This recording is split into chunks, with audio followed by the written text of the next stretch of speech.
வணக்கம், நான் ஜெஃப்னா மேரி. வாங்கோ வீடியோக்குள்ளே போகலாம். தோசையில் ஒரு கொத்து ரொட்டி செய்ய போகிறேன். வாங்கோ, அதுக்கு தோசை எடுத்து வெட்டி வச்சிருக்கிறேன்.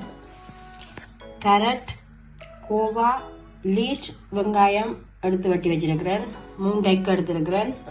கட்டை மிளகாத்தூள், பெருஞ்சீரகம், உப்பு எடுத்துருக்கிறேன். நல்லெண்ணெய் தான் செய்ய போகிறேன். வாங்கோ செய்முறையை பார்ப்போம். நல்லெண்ணெயை விடுவோம். நல்லெண்ணெயான்னு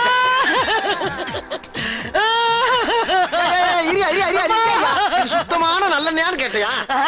சுத்தமான அப்படி கேட்டியா? நல்லெண்ணெய் நல்லம் தானே, அப்போ நல்லெண்ணெய் செய்கிறது நல்ல. பெருஞ்சீரகம் போடுவோம். ஜீரகம் பொடி போட்டோடனே வெங்காயத்தை போடுவோம்.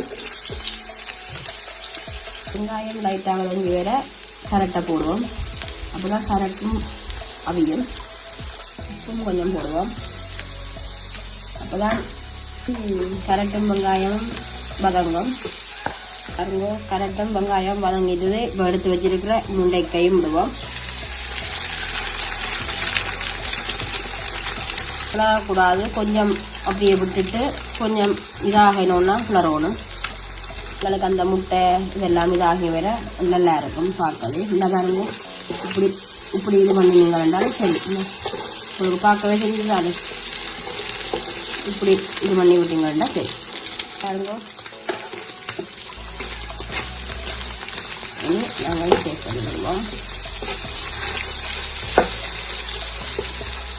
பழம் இதாகினோடனே கோவாவை போடுவோம். கட்டை மிளகாத்தூளும் போடுவோம்.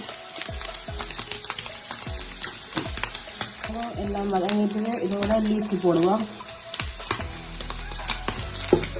பாருங்க, எல்லாம் வதங்கிட்டு இப்போ தோசையை போடுவோம். தோசை கொத்து ரொட்டி நல்லா இருக்கும், செஞ்சு பாருங்க.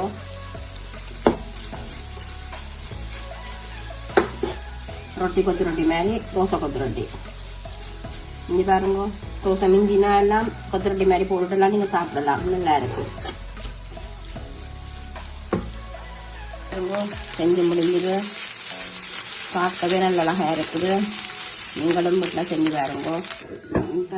சாப்பிட போயினா பார்க்கவே நல்லா அழகாக இருக்கு. சுட சுட தோசை கொத்து ரொட்டி ரெடி. நீங்களும் செஞ்சு சாப்பிடுங்க. நன்றி.